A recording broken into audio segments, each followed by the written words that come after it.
Hello, welcome to today's show of Alienate UK with myself and Nicole. Welcome everybody.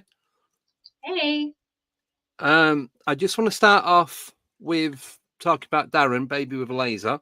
So spoke to him yesterday. He is still in hospital. He had a collapsed lung. He's got a pipe going in through his rib cage into his lung, into a bucket of water, which creates a vacuum to help refill his lung. So he didn't look too clever with the picture that he sent me, and I told him that. I wasn't horrible about it, but I was honest about it. And then he sent me a picture yesterday, and his colours come back and everything, so he's looking really, really good. So I know you're getting better, but fingers crossed you make a speedy recovery, and we're going to be playing your music again at the hour pint break. So that's that. So yeah, all the best, mate. Today. Yes, so we have an amazing guest who's not been on for quite a while. Is the person that hooked me and Nicole up, me and Tommy up, you and whoever, just Tommy and loads of other people, and just a mass crowd of different people and getting everyone working together. Such an amazing guy. We do have as well guests on every Wednesday and Friday, except for 2 Fridays, one which is Good Friday and one which I'm at a birthday. No, not Tommy's. All the way up until the middle of April. So we have guests just constantly throughout. I will be putting a list up of who we've got coming on. We do have a lot of Skinwalker people, not Skinwalker people, but people from the Skinwalker TV show. That'd be great though. Maybe creepy, but it'd be really good. Black eyed children coming on too. Why not? Let's have a carnival. Sure. Right. So I just want to say hello to everyone. I know I've got 3-4 new subscribers tonight. So welcome and thank you for joining. Hope to see you guys in the chat. And everyone that's listening and downloading on podcast player, that's growing and growing by the day. Something like 100 to 200% downloads. So perfect. Right, so I'm going to start chatting crap, and I'm going to bring an amazing guest on, Mr. Santariga, the Squachfather. Welcome to the show, mate. Well, hey, Andy. Hey, Nick. How you doing? How's everybody doing? Happy New Year, everybody. Happy New Year. How have you been? Awesome. I've been awesome. Good. I feel like it's been forever since I've seen you or talked to you. Yes, because ever since my schedule changed at work, I haven't been able to get up to the Shanley, in forever, and Bill wanted me to do a presentation up there, but I got to get up at 4:00 in the morning, and there's no way I could go up there, stay till 12, and then get up at 4 in the morning to go to work. So my schedule keeps changing, and it changed where I was going to be off on Tuesdays, so I was going to be able to make it. But now it changed back that I'm working on Tuesday. So hopefully in a couple of weeks, it'll go back to where it was, where I'm just working on Mondays and Saturdays, and I can start getting back up and seeing everybody and talking to everybody. It's been a long time. Yeah. I got a question for you, Nick. You got new members on the Full Moon Paranormal? Yeah, we have Stephanie now. Okay. Yeah, I thought I seen a fresh face on the group. I was like, okay. Okay. Yep, and you know Stephanie from the Shanley? Huh? You know Stephanie from the Shanley, right? Stephanie from the Shanley. I'm sure I know her because I've been up there a million times, but I don't. Stephanie. Is that the Stephanie that works at Pine Bush too? Yeah. Oh yeah. I love Steph, of course. Yeah. Okay, Yep. So she's on the team now. She is. And we are doing a talk at the Shanley on the 20th. So if your schedule changes before then, come see us. Yeah, I seen it come across my feed. I was like, oh man, I hope I can get that day off. Yeah. You know what? I love Steph. She's great. Absolutely great. Just get a job at the Shanley. You'll be fine. Problem solved. Now I want to get up there. With my friend of mine, Chris Reinhardt from Discover Sasquatch. He investigates the Berkshire Mountains in Connecticut, and he's doing a thing called he's doing a documentary called Monsters in America or something to that effect. And he wants to go up to the Shanley and spend the night and everything and film up there, So, because I was telling him about the last time we were there, you were doing that thing in the room where the serial killer lived, and remember that woman got thrown. Oh, that's the portal room. Yes, she got thrown. She got thrown into a woman that was sitting next to her, and then the entity ran through me, and it ran through my cousin who was standing behind me. And my cousin was like, "Oh shit, something just went through me," you know. Oh my God, and I had a dream about that portal, so we'll talk about that too. Yeah. That's why I didn't come up the last time. I was going to come up that Monday. I told Bill I was coming up. I think it was for the Christmas party in December, but then I had a premonition and I didn't go. Yeah, I saw that. I saw you posted that you had a premonition that you shouldn't be there, that there was something up on the attic. Yes, and it was something in the portal up there. Yeah, and then I think it was Steph who told me that they see those glowing yellow eyes in the portal room, you know, because that's what I seen in my bedroom. But we'll talk about that later. But that's why I didn't go up that for Christmas. But crazy stuff. Yeah. Sorry, Andy. This is what happens when I don't see Al for like a couple months. No, it's fine. I'm sorry. It's we gotta all right. catch up. I know. Because we just got an EVP. Oh, did we? Did we? As I was talking, and Jenny heard it as well, I heard through both headphones. Interesting. Wow. Wouldn't surprise me. On StreamYard now, you can mark it. So it like puts a little line on each bit, so it's easy to find. Oh, awesome. So I was about 10 seconds out because I couldn't find the button, but I've done it now. So it's there. So it's around about, I'd say 7.5 minutes or thereabouts into the stream. So sorry to interrupt. No, that's very cool. On. Yeah, absolutely. Yeah. Carry on our nonsense. No, it's all good. But I was just telling. Go ahead. Go on. It's fine. No, go ahead. I was going to say, I was just saying to Elle off air that fingers crossed, hopefully, that coming to Florida in July or June or whenever, and then hopefully going to Gettysburg. Yep.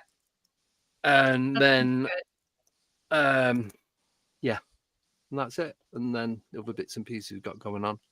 Yeah, we got a whole big gang going to Gettysburg this year. There's like Andy's invited every guest we've had. 70,000 people going so far.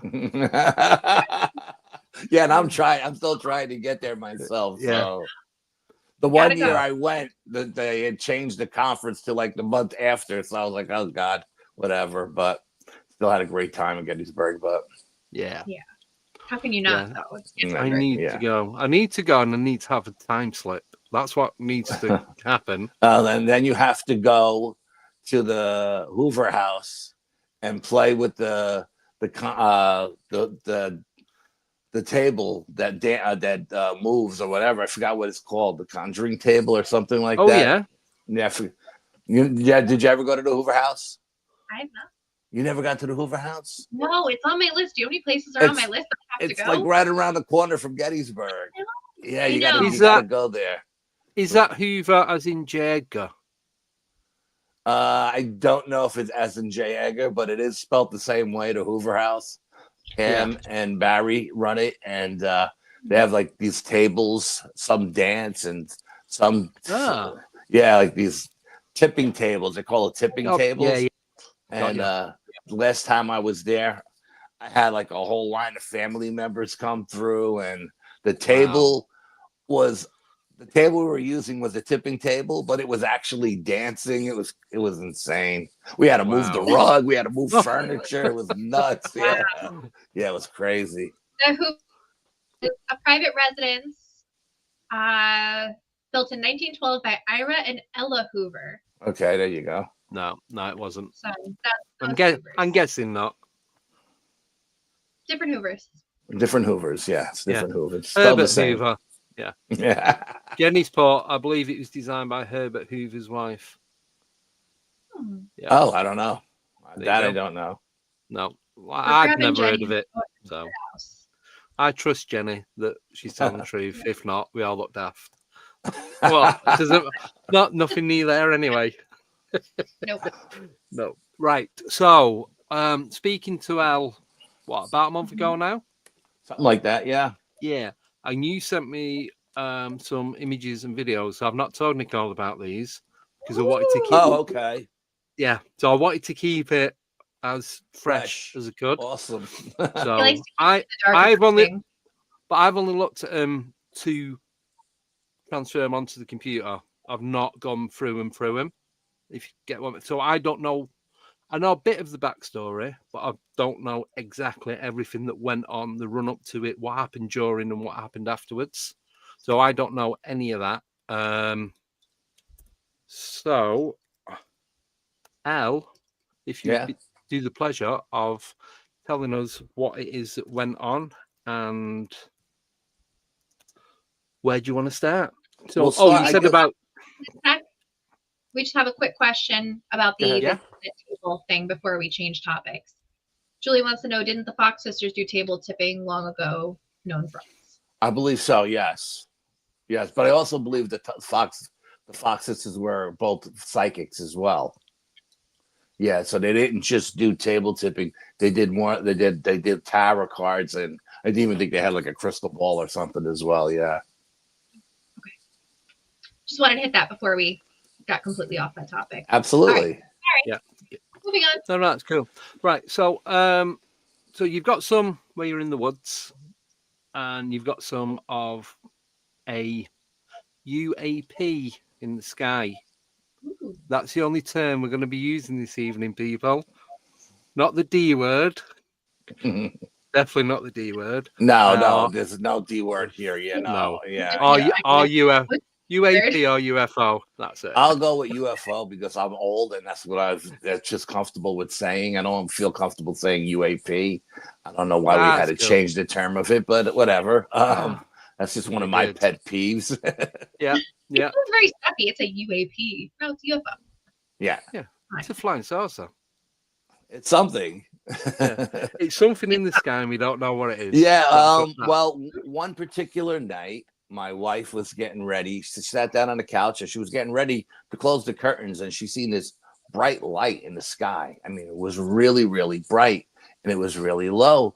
She said, what do you think this is? And I looked at it and I was like, first thought was Venus. It's always Venus, And I was like, I don't know. Let me go and take a look. Well, I have a star app that tracks the stars and the planets for when I'm sitting around in my backyard with my telescope.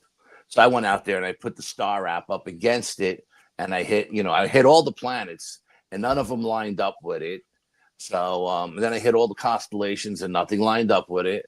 So I was like, wow, what is this? So I started filming, and I'm filming with my camera, and it was really, really cold out, and I'm filming, and I filmed for a little while, and it looked like a star in the sky. It was so bright, but it wasn't that blue-white color of a star. It was like a yellowish color. So then that happened on a Thursday night. No, Friday night. That happened on a Friday night. And all of my really good gear was in my car because I was going squatching the next day and had everything packed away.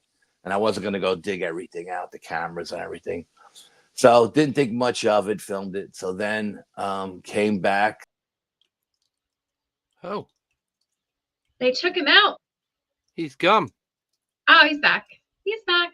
Hey, I was gone. You were gone. Oh, you were wow. Shifted you. Shifted me. Okay. Time slip. So deported you. So anyway, I've been looking for it for a week. It was nowhere to be found. Every time I looked for it, it was never there.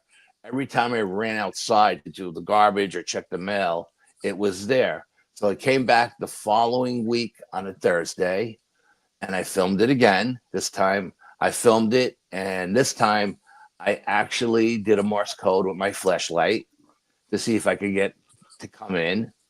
And it started to come in. And the minute I put the flashlight down and pick up the camera again, it stopped and it backed away. And I'm like, wow, this is really crazy. Now, the month before, I had did the Western Connecticut UFO conference in Danbury, Connecticut. And I was, me and Mark D'Antonio went on. Mark went on after me.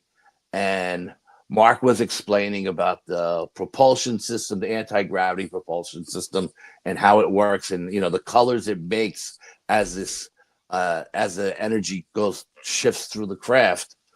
So then I'm looking for it again for another week, and it's not there, and it comes back on a Wednesday night.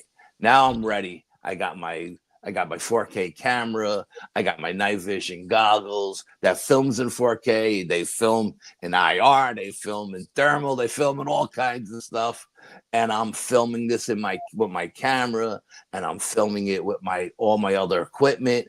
And I broke out my binoculars. I have high powered binoculars that I use when I go to the rifle range to see downrange, to see if I'm hitting the target or not.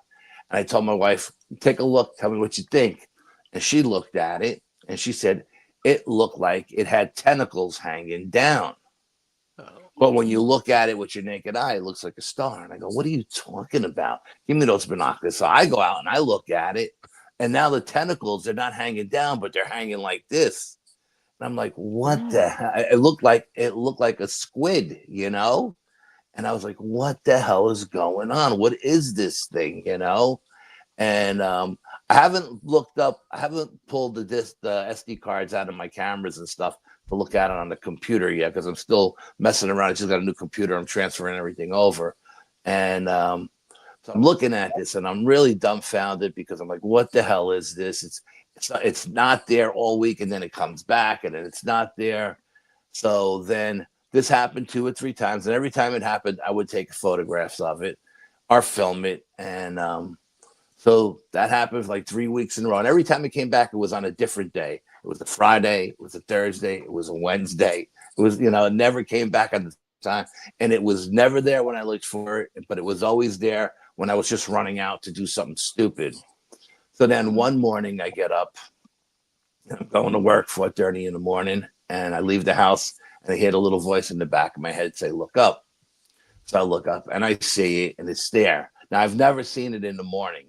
It's always been at night between, say, 6 and 7 p.m. And I look at it, and I'm tired, and I just go, yeah, how you doing? I'm too tired for this, It's too early in the morning for this nonsense. But then the voice said, stop. This is important. Film this. So I started filming it.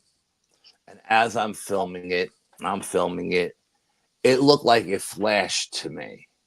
Like I said, if you can see me, give me a sign. And it flashed.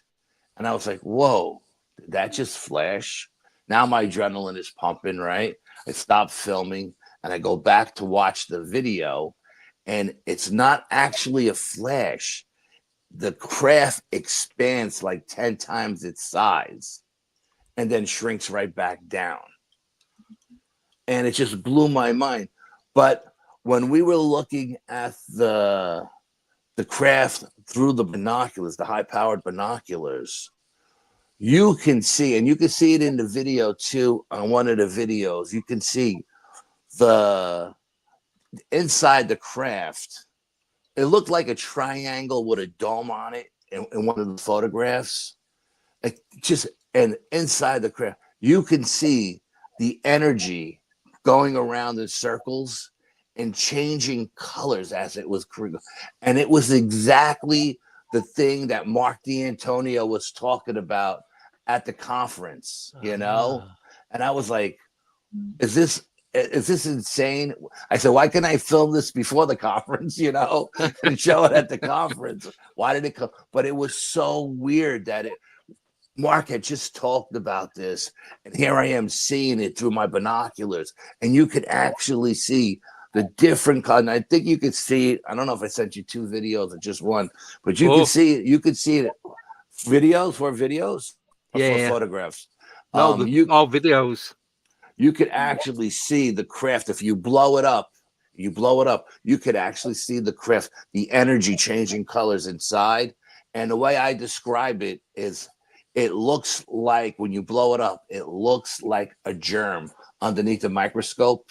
That's what it looks like. Don't ask me. I know it's stupid, but that's what it looks like to me. But you can see the different colors of the energy changing colors and stuff. If you want to show the videos and the photographs, I mean, So I want to see a video.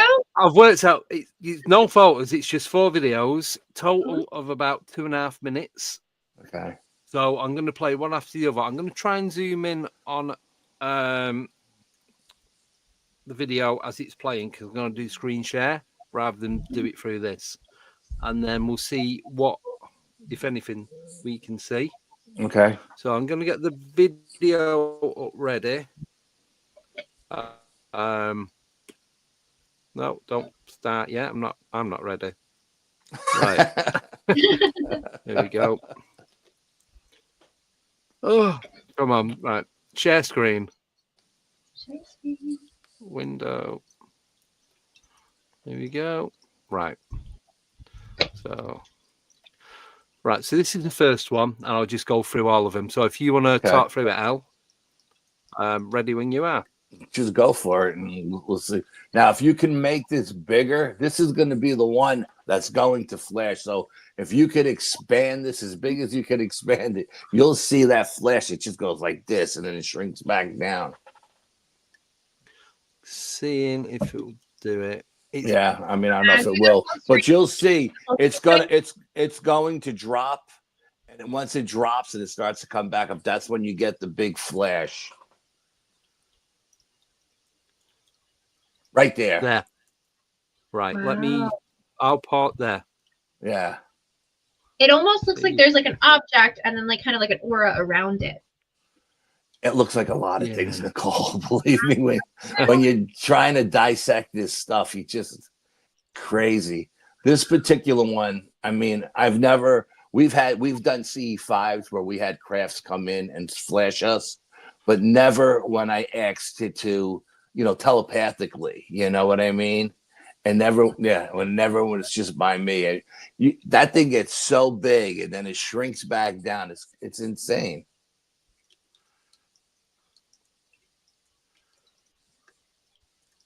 Yeah, that video absolutely blew my mind. Yeah, I've never had play that it again.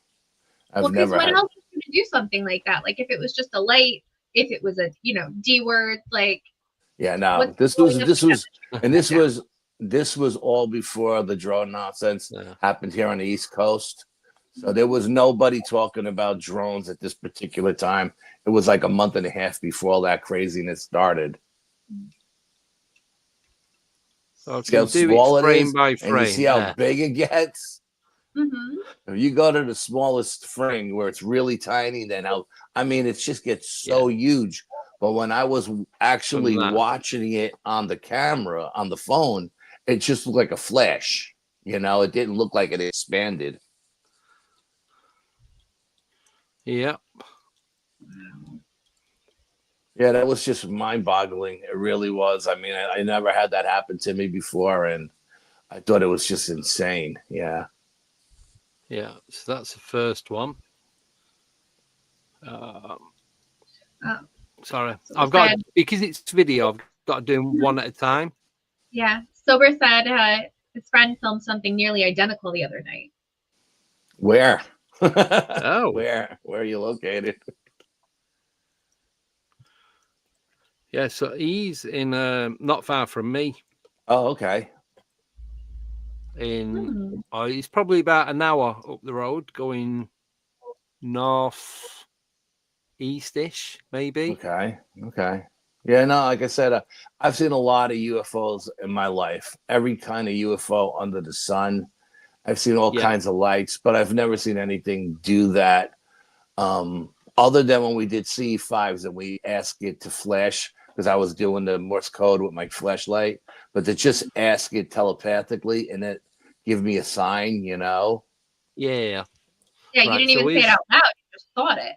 Yeah, I just thought it. I was like, okay, if you see me, show me you see me. And it did. I was like, whoa. Wow. Right, so here's the next one. Yeah, now this craft is changing colors. You can see the colors changing on that. Oh, red, green, blue. Yeah, and this is exactly what Mark was talking about, how when the energy is going around in circles inside the craft, it'll change colors. And he said that's what makes that anti-gravity propulsion, And I was like, I don't know what the hell I was looking at. But you can see to me that looks like a germ under a microscope, you know. Well, it seemed to get bigger. I don't know, it might just be the color, but when it went green, it seemed to pulsate bigger than when it was red and blue. Oh, I didn't notice that. It might just be the way the colors are rotating through it, but I'll play it again anyway. It's only 24 seconds long. Okay.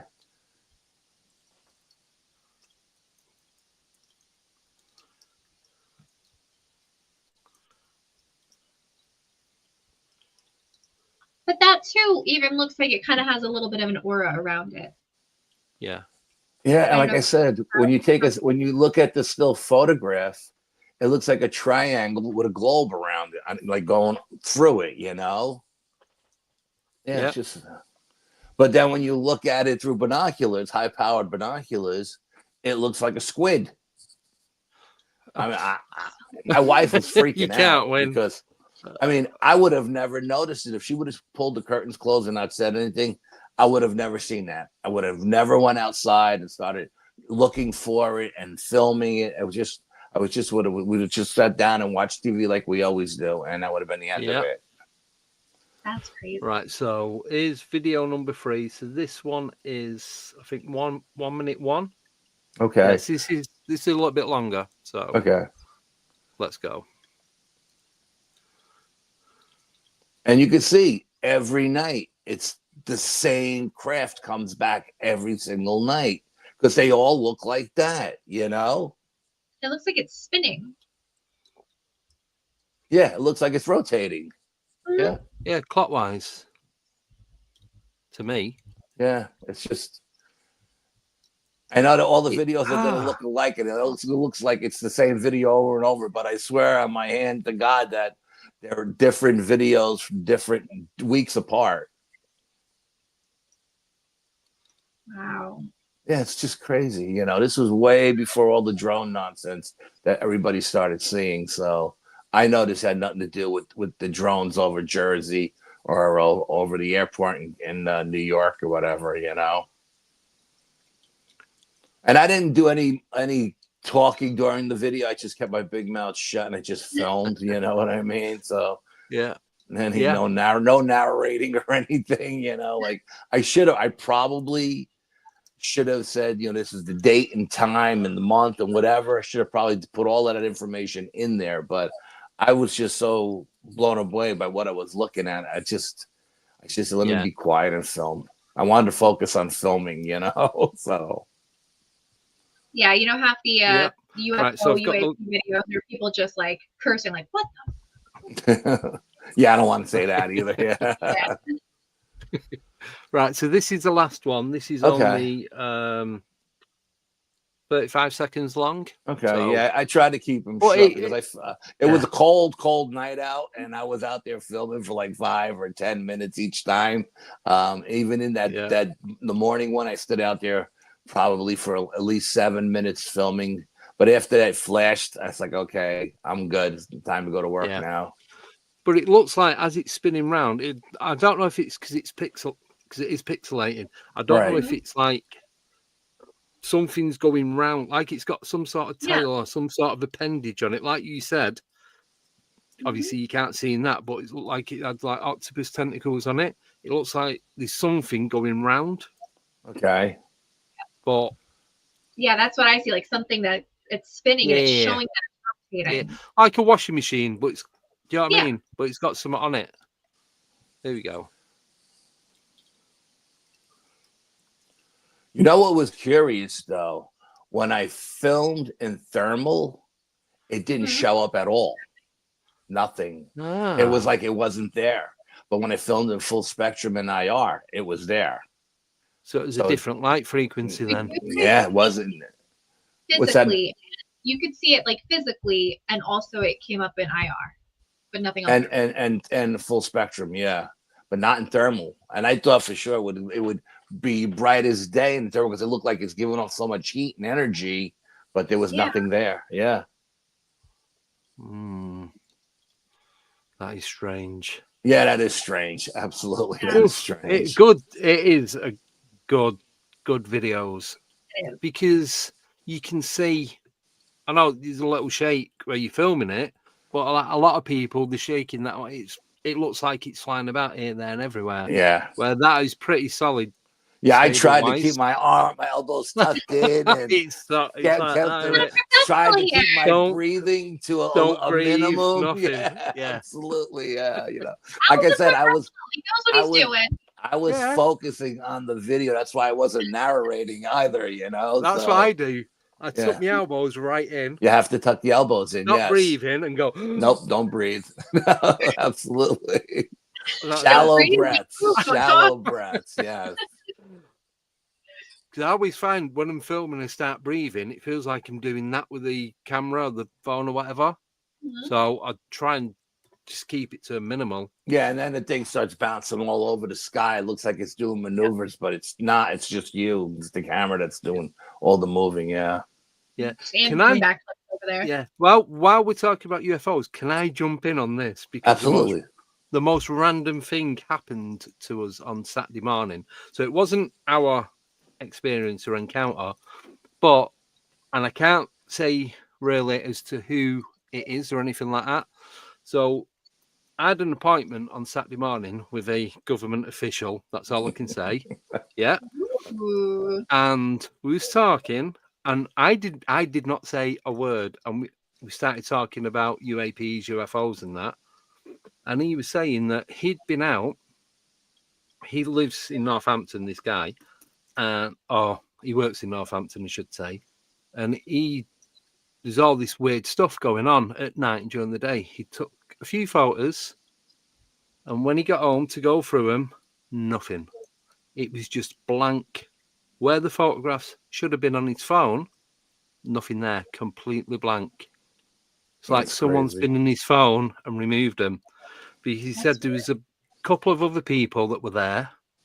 I'm just trying to remember the story because I couldn't write anything down at the time. But they also had the same thing happen to him. But he thinks it was some sort of military involvement that caused the images to be removed from his device. Yeah, I'm sure. Who else has that capability? Scrubbing photos from your phone from their facility. You know exactly. What I mean? Yeah. Because he was asking how would it be possible, and the only thing that I could come up with, like off the top of my head, was they could locate what devices were being used in the area at the time, and remotely, as we all know, it's possible. Because there used to be apps on the old smartphones, you could buy Bluetooth. You could go into somebody else's phone and phone somebody from that in their contacts from their phone, even though you're doing it from your phone. And that was just an app, an Android app. And there's loads of other stuff that you can do. So I was like, the only thing they've gone in, they've found out what numbers, like IMIE number, who it's registered to, if they was in the area, and just gone in and looked through what's on there and removed anything that shouldn't be, or anything that they don't want you to have any evidence of. Well, Apple can do stuff remotely from your phone. Like Apple support can get remotely into your phone if you text them. Yes. Oh yeah. Well, I remember when I was living in Ireland, and this is going back to 1999, so it's quite a while ago. This was before smartphones, and I can't remember. I had to find something out as to where I was or the location or something. And I was speaking to the service provider, and they said, we can triangulate it. So they go, give me a moment. So they triangulated these 3 different locations, and they pinpointed me within 15 foot of where I was whilst I was on the phone. I can't remember why I did it or what it was about.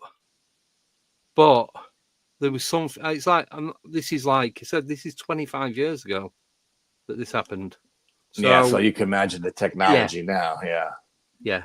So, but then another story that he gave me. He was walking home, and it's quite a trek from one town to the next, which is probably about a 12-mile walk. Wow.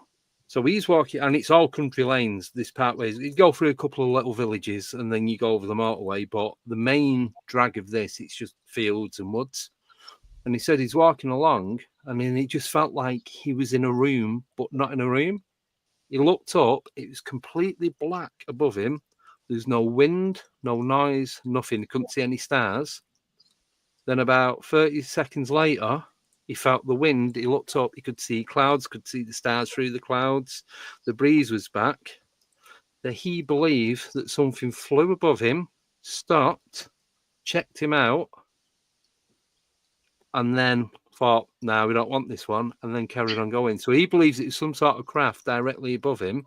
He doesn't know if it was ET or man-made or whatever, but he said there's definitely something. But he goes, it felt like I was inside a room, but outside. Probably, I'm going to say he probably got it's all abducted. closed off.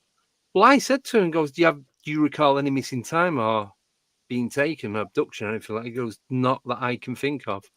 He goes, it just lasted a few seconds, but doesn't mean to say he wasn't taken and brought back at the same time, because he said that walk usually takes him like 3-4 hours to walk.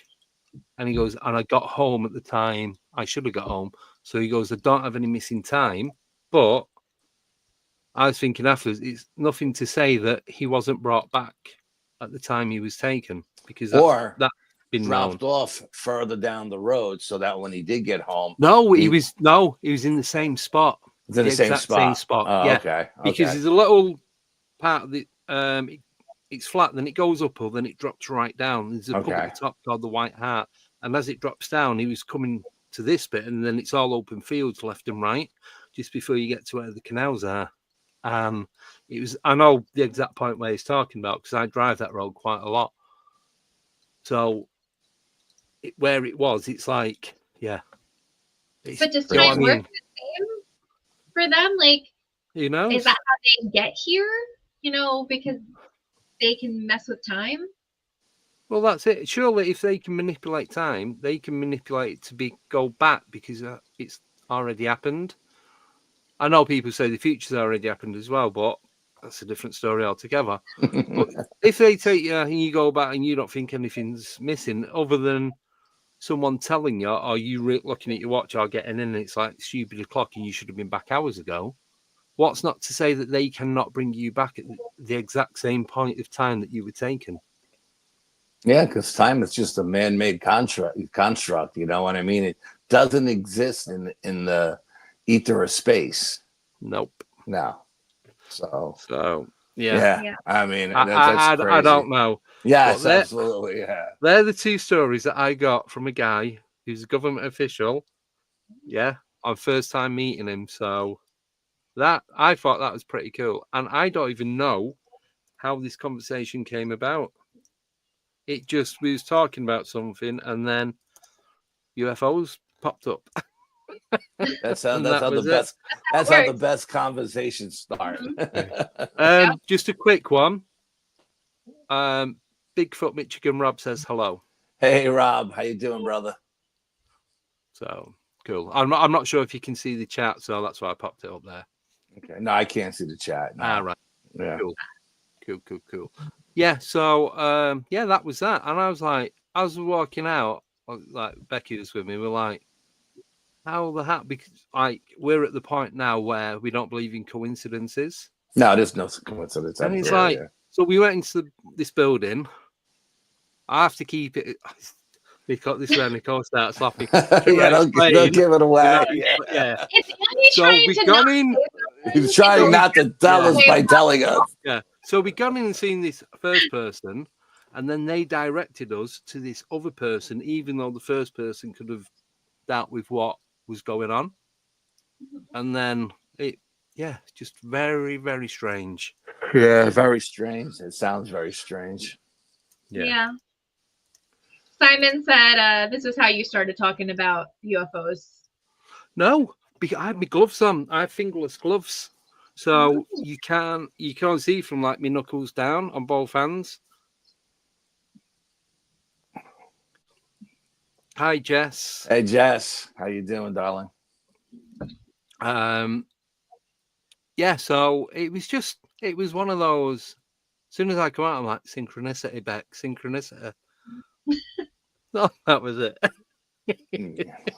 But he's also interested in the conferences and all that we're going to and what have you. So in So the somebody's UK and keeping the a US. close tab on you, it looks like. Yeah, that's a high-ranking government official. Yes. Did- Oh no. absolutely. But this I Well- didn't tell him. I didn't tell him about the podcast. Didn't tell him about the YouTube channel. I kept shut until he told me everything he was going to tell me. Then I'm not stupid. I'm Did not you that ask stupid. Well, maybe he already knew. Rejected by an alien? Did what? Sorry. You said, did you ask him how it felt to be rejected by a UFO? No. Well, he was just like, Yeah, no, like, 'cause no, that's one. I kind of felt because he told me that, and it's like, and then he just went without doing anything. I felt quite sad for him for a moment because I thought, Oh, but then was that same again? Was that just for him? Was Yeah. that look? We're going to show you, and that's it. And then we know that you know. but So do you know that he knows that they know that you know? yeah, does now. But you lot don't know it was, so it don't matter. But not he was, but because of the job that he's got, he wasn't a police officer or anything like that. But because of the job that he's got, that's why I can't say anything. But also, he's the sort of person you would trust straight away because of that job, because of what he does. Do you know what I mean? So he's not going to come out with a load of BS.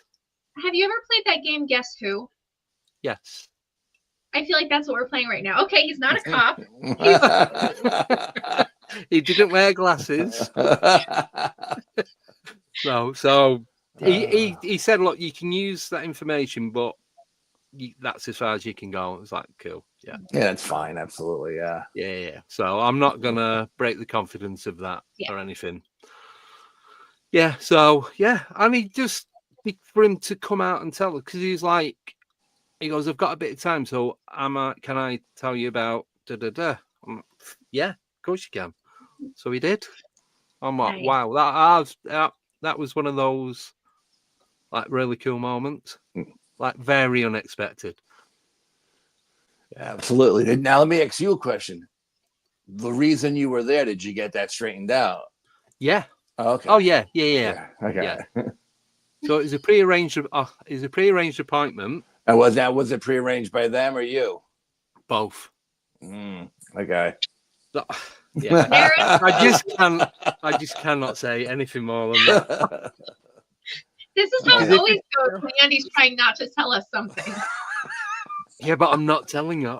But I'm just saying, because of his job and the officialness of his job and all that, that's why I believed every single word that he was saying. Even if I'd met him in a pub, it's not the sort of... You wouldn't come out with a story like that and make it up, because I find that the made-up stories are the ones with all the detail, and it's like they go so in-depth of how, where, when, what, and why. Very rehearsed. Too good to be true, yeah. Whereas most people's encounters are very, well, I've seen this happened, that was it. Yeah, I mean, I tell people all the time, it's like when I did the conference in Connecticut, and everybody was like, "Well, you've been abducted twice," and blah, blah. And I was like, "Yeah, but if you're going to take me, yeah, I want to drive the ship. Let me fly the damn thing. Give me a tour of the ship. Just don't take me and bring me back, and I don't remember shit. You know what I mean? I want to remember some stuff." Yeah, that's it. Toby's got it. He's a lollipop man. No, he's not. But he's a really cool guy, and it would be great to get him on the show, but unfortunately not. Not at the moment, anyway. No. And he's probably got more stories than that as well. Probably. But you're just gonna have to make another appointment and go back. Yeah, well, we don't need to. Just have a pint with him one night. That's all. Yeah. I'll sniff him out in the pubs, not in a creepy way, by the way. That's how, in my head, that didn't sound as creepy as what he did when he opened my mouth. Yeah, I'll find him and we'll have a drink and find out what's going on. Just show up at his house, knock on the window. Yeah. Hi, you got any more stories? No problem. Yeah. Right. Quick one. So going back to Al, Nickname is asking, can you show the last orb clip again, please, if possible? Yes, I can. Contact Andy DPCS if you want to talk on his show about it. Right, let me get this. I have to ask about again now. Sorry, 1 second, guys. Yeah, no problem. Have you seen this thing? Screen. What's that, Nick? Have you seen the UFO or the object sense? No, not since the last time it flashed. No. It's weird that it was just showing up like consistently, and then you acknowledged it and whatever. Once it acknowledged me, I think that was the end of our communications. You know, at least that's what that I know of. You know what I mean? Yeah. Yeah. Right, you guys ready? Yeah. Yeah. Here we go.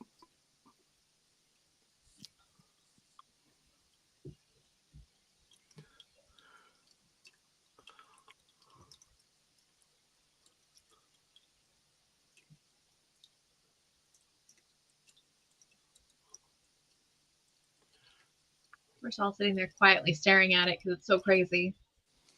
Yeah, I can't figure it out for the life of me. And it looks like it's throwing off light in the distance too around it, almost like a halo effect, you know? Yeah, that's what I was just gonna say. Like, you can see really close to it how it's kind of illuminating right around it, but then further out you can still see the effects of the light too. Yeah. Yes. Sorry, it was strange. It was strange. It's very, very odd. Very. And I, you know, everybody was telling me, oh, it's Jupiter, it's this, it's that, and I'm like, I don't have two phones where I could film my app on my phone showing you that Jupiter is not where I'm pointing this, you know, just to prove to people that it's not Jupiter, it's not Venus, you know. But the thing Jupiter doesn't change colors like that either. No, I'll zoom in. So. Yeah. Doesn't zoom in, does it? No. And let me tell you what happened the last time I seen it. Now, the last time I seen it, I didn't film it because I was like, already 4 or 5 times is enough. And I was watching it in the sky, and it was just sitting there. And I decided this time I'm going to do another Morse code, but this time I'm going to use a much more powerful flashlight, and I'm going to do an SOS instead of just a regular Morse code, something else. And I held the flashlight on this craft for 10 minutes. I just held it there and I let it do for 10 minutes straight. And it started to move in. And then all of a sudden, this is the weirdest thing. All of a sudden, I don't know if it went invisible and moved up or out, but right from behind it came a Cessna plane, a propeller plane, like the kind that landed at Dutchess Airport, the small ones. It came right out and it flew right towards me and it flew right over my home. And the whole time I kept the SOS on that plane because I was like, where did this plane come from? I didn't hear it when it was coming towards me. I didn't see it behind the craft, but then the craft either moved or got out of its way and this thing showed up. And I swear to God, that whole night I was waiting for the sheriff or the state police to knock on my door because I figured if this is someone flying in a plane, it's going to know what an SOS is. Yeah. But no one ever showed up at the house. And I was like, man, that was weird. Where did that plane come from? You know, because you know how loud those little planes are. Yeah. They make a ton of noise. And I didn't hear it until that craft was gone and I could see it. And then I heard the sound. It was like there was no sound until I seen it. It's very, very strange. So do you think the two were connected? I don't know. I don't know if they were connected. I honestly don't know. I don't know where that plane came. I don't know if the craft turned into a plane and it was just showing me itself as a plane. I don't know. No idea. Like that's why I said I held that SOS on that craft, on that plane for a solid 10 minutes. I let that flashlight do its thing. And when I was using normally I use like what you would call it, a 500 luma flashlight. This one was a 1500 luma flashlight, so this was bright. And like I said, the whole night I'm sitting there watching the hockey game, and I'm waiting for the cops to knock on the door to see what's wrong, and no one ever showed up. So I don't know. Wow. What were you gonna do if your craft answered your SOS? I go for a ride.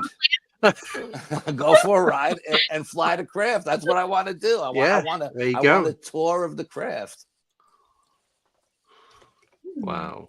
Yeah, it was crazy. I mean, to not hear that little plane coming, and like I said, I don't know where the craft went.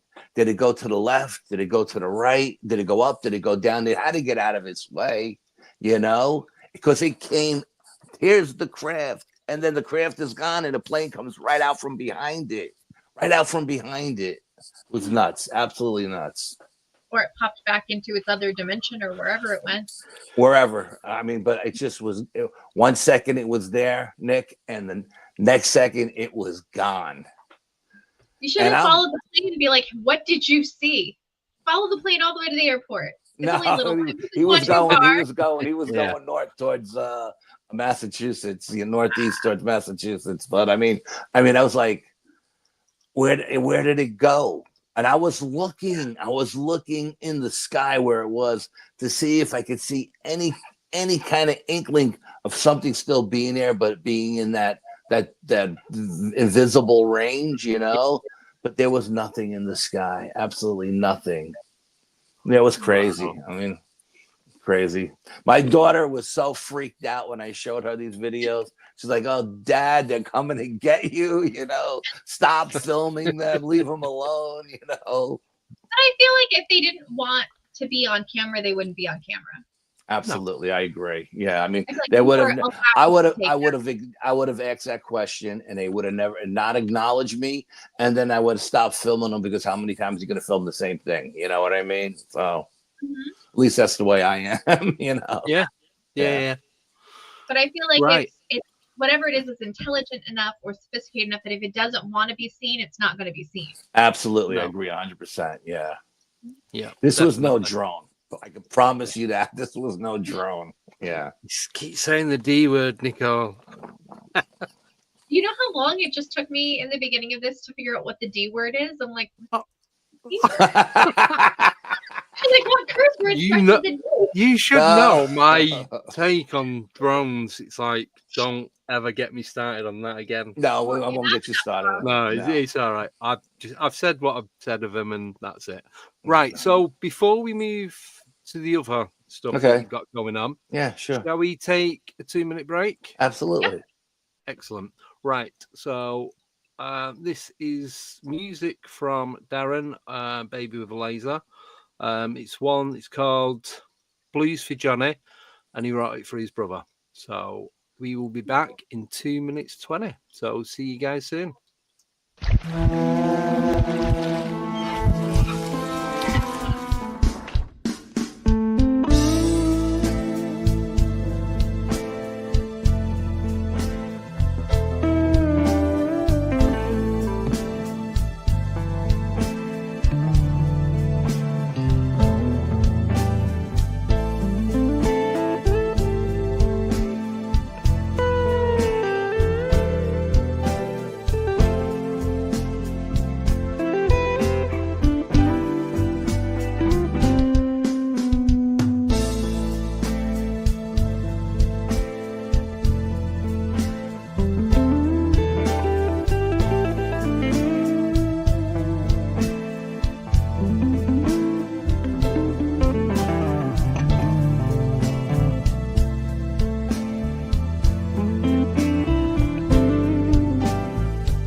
we are back.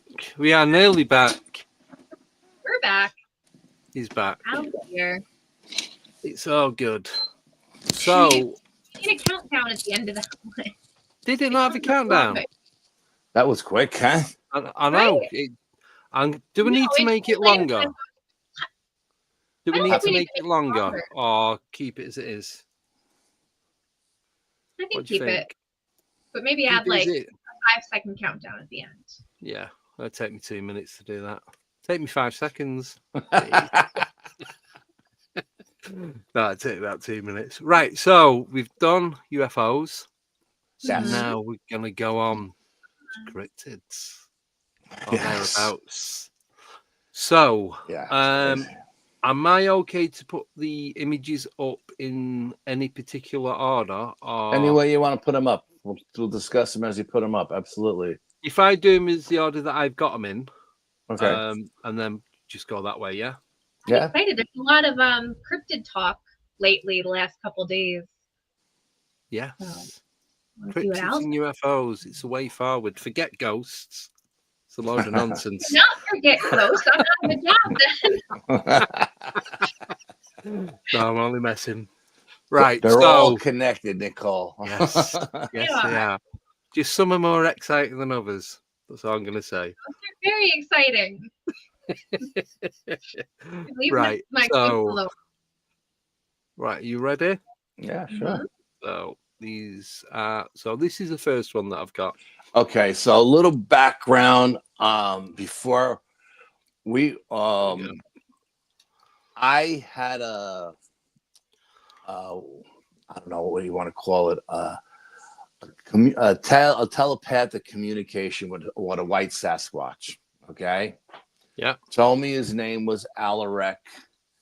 Told me he was a king shaman, and he told me that the next time I went to the sacred site, it would be all right for me to go over the Western Ridge. Now, I had always made an agreement with the Sasquatch that live on the other side of the ridge that when I'm here, you guys come down and see me and we'll interact.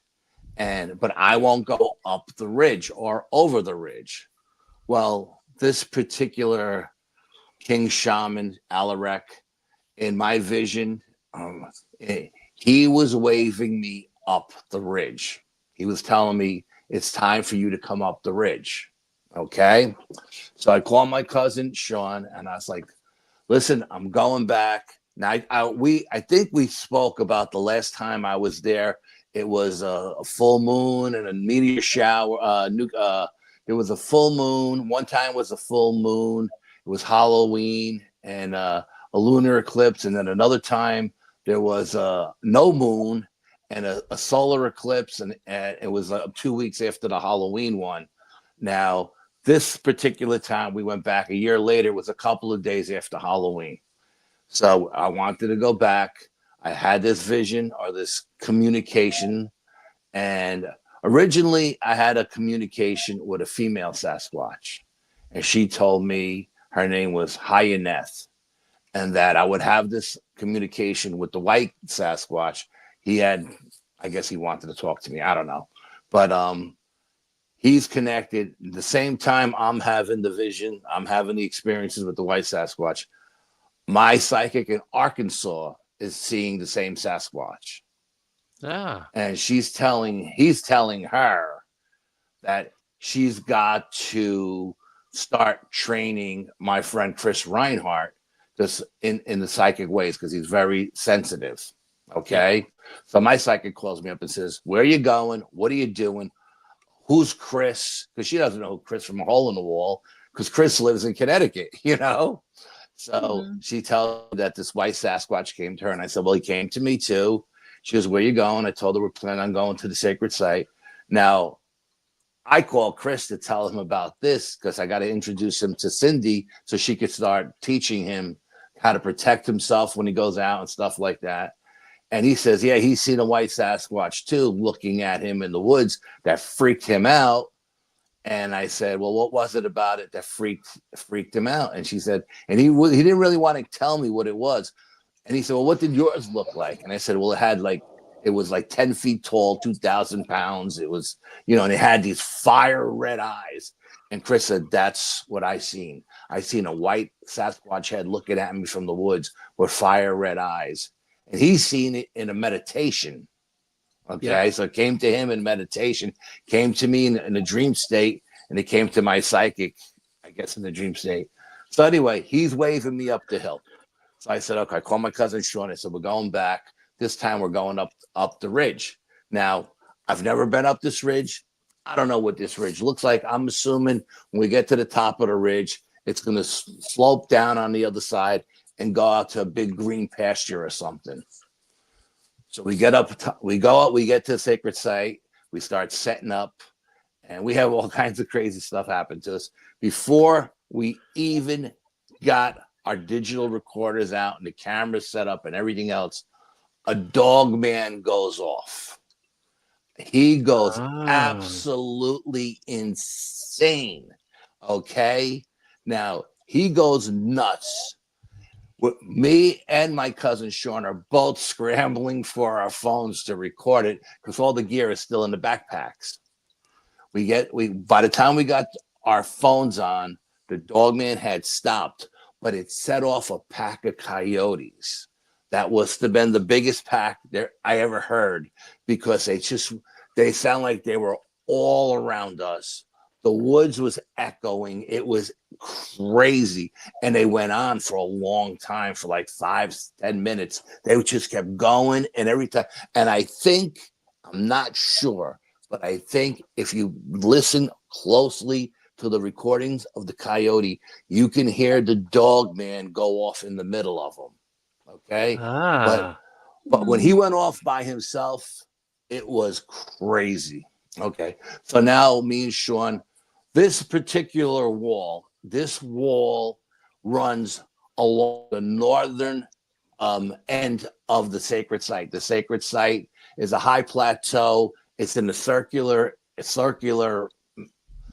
shape, and this wall runs along the northern edge. The last time we were there, our psychic said that we were going to see a creature that had came out from a different dimension.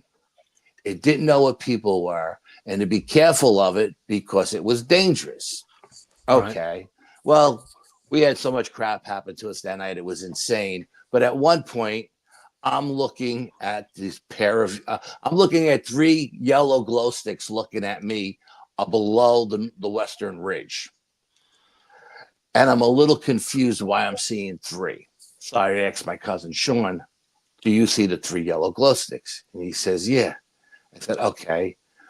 The color pack only had 1 yellow glow stick in it. So why is there 3 yellow glow sticks there now?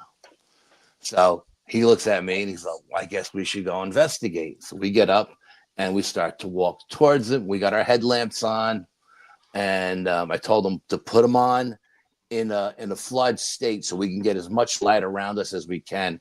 And as we started walking towards it, we got about maybe 50 feet. It was about maybe 50 yards away from us. We got about 50 feet or maybe 100 feet away from us. And the yellow glow sticks blinked. So we stopped. I said, stop, Sean, let's stop. We pulled out our machetes because we didn't know what we were dealing with. And I said, okay, let's start moving it again. So as we started to move in, we got a little bit closer, maybe another 25 feet. And the 2 yellow glow sticks that blinked started to stand up. And when it stood up, we were staring at this 10-foot, 2,000-pound creature that my psychic called a bear squatch. She didn't know what the hell it was. She said it came out of a different dimension, that the portal was wide open that night. And she said, be careful, it was very dangerous. And we and Sean are just standing there looking up at this thing. And he's like, yo, cuz, what do we do? And I said, we should start stepping back, And as we started to backpedal out, this thing turned left and ran north up the western ridge along the ridge.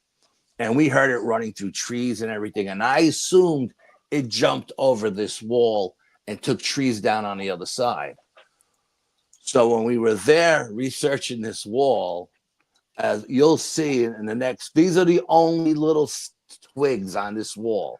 This wall is about 4 feet high and 3 feet wide. Now, on one of the photos, you'll see this creature ran right through the wall. Okay. Right. He I'm ran trying through. to find that. Sorry, Okay. I'm trying to find that picture now. So I'm going to flip through quick. Okay. He runs. No, that's he ran. No. No. No, sorry. We went too fast. What? You know, I'm getting there seasick. should be one more of Yeah. Sean. There should be one by my cousin Sean standing by the wall. Anyway, this wall is blown up, like something blew it up. And all the rocks are laying on the other side, facing north. Now, we looked around to see if there was any down trees that would have took this wall down. There were no trees that were down in the area. Nothing that could have done. The sticks that are on this wall could not have done this wall any damage. So that particular wall we found was blown up by that creature that ran through it. That's a close-up of it, yeah. There should be another picture of my cousin Sean there. No, sorry. I've got 3 videos that didn't come through. Okay. But also, well, maybe it's a about video. Chris. Chris sent me some photographs of some things in the sky between Christmas and New Year. Hey, dwarf. Okay. But anyway, so this wall is blown up. So it's probably the video of the wall. I think I narrate through the video. Maybe it's not a still photograph. It's probably of the video. Yes. Yeah. And so we discovered the wall being taken down, which was pretty shocking because this wall is so thick, and there were no down trees on either side of it that would have taken that wall down. So we decided to go up the ridge. And as we're going up the ridge, I'm being pulled to the north end. Sean is being pulled to the south end, and we go in different directions. And I'm noticing these indentions in the ground, circular indentions in the ground. And I'm thinking, wow, this looks like it's a nest. But there's not just one. There's like 3 or 4 of them, and they're all facing the sacred site, down at the sacred site. But they're set up in a way that there's like a row in front and a row behind and a row behind that. But they're all set up where that no matter what nest you're sitting in, you can see past the person in front of you to the sacred site. Nobody's view is being blocked. So if something is coming over that ridge and you're in one of those nests, you'll be able to see it. So I'm filming. I don't know what Sean is filming. Sean is very new at this game. He's very, very sensitive. I don't know what he's saying in his videos. I don't know what he's doing because I'm on the other side. And so we meet up at the top. Now, the crazy thing about it is when we got to the peak of the ridge that we can see from the sacred site, the ridge went back another 200 yards. Okay. And when we walked to the edge of that 200 yards, it dropped down like a straight cliff face. And the meadow or their home range is on the other side of that. And the only way to get down is propel down with a rope. Okay. Wow. So there's no way I'm going down there. There weren't even any game trails that ran along it that we could follow down, like a deer trail or anything. So I took a lot of photos of the western meadow on the other side of the ridge, but I took a lot of photos of the nest sites because they're all filled in with leaf litter and everything. So you can't really tell how deep they are, So when I meet back up with Sean and he says, yo, cuz I found these nests. And I said, what makes you think they're nests? Because they just look like a nest to me. So he sent me his video, and in his video, he's calling them nests as well, right? His is a kid with no Bigfoot experience except for the 2 times he was out with me, but yet he felt, because he's very sensitive, that he was looking at Bigfoot nests, and that's what I felt the same exact thing. And then we started discussing it. It's okay. The bunkers are going to say these holes are nothing more than where trees were. Trees fell down and it left a big hole. Do we see any down trees, any root balls? Nothing, nowhere. Okay. So then he goes, and so then I said, okay. Then the second thing they're going to say, well, maybe there was really big rocks here and the rocks washed down from rain and left this big giant crater. Well, do we see any giant rocks laying around? No giant rocks. So there's no rocks, there's no drowned trees, there's no giant root balls. And yet you have 3, 5, 6 giant nests, all situated in a very strategic way. So I thought that was pretty interesting. And I think that was the reason why Alaric was telling me to come up the ridge, because I always felt when we went there, they would send a scout up to see who's there. And the scout would sit on the peak of the ridge between 2 giant maple trees that fork out like a V and watch us. And I never knew that he could sit in one of those nests and watch us. You know what I mean? Yeah, and the nests are situated along the ridge. So it didn't matter where he was. He could have looked down and seen us, or he could have they could have come out of those nests and creeped down around us, you know, which we found out later when we got there, as we were setting up for the night, because I like to do a day night because I like to see how the energy changes. As we were setting up for the night, we noticed that all the glow sticks that we left the time before were gone. So they took all the glow sticks. They must have came down and took them while they were glowing. Yeah. And then realized that the time before that, I had set out squeaky toys, like dog toys that squeak. Yeah. And all the dog toys were gone as well. So this time I put out glow sticks again, and I put out the cat balls, Nicole, you know, the ones that glow, right? If you touch them, right, you got cat balls, right? I got cat balls. I got balls coming out everywhere. I set up the cat balls next to the glow sticks. I set up a couple of digital voice recorders, one that ran continuously for 72 hours behind us, one that's voice activated by the North Ridge. And next to all the glow sticks, I put one cat ball and I put a couple of EMF meters. So if anything would move the meters, or if something was putting off EMF, the meters would go off and flash, and we would be able to see the different color lights. We would see the cat ball glow. And so we're sitting there and we're filming, and we're sitting there, and it's getting really cold. And I had set up a thing. I brought a little thing with us this time because I don't like to light fires, because, you know, when we go in the fall, there's so much leaf litter. I don't want to burn the woods down. So what I did was I bought those, those little things that you put underneath the food to keep them warm, sternos. I bought sternos when I bought 6 sternos, and each sterno was a 4-hour sterno.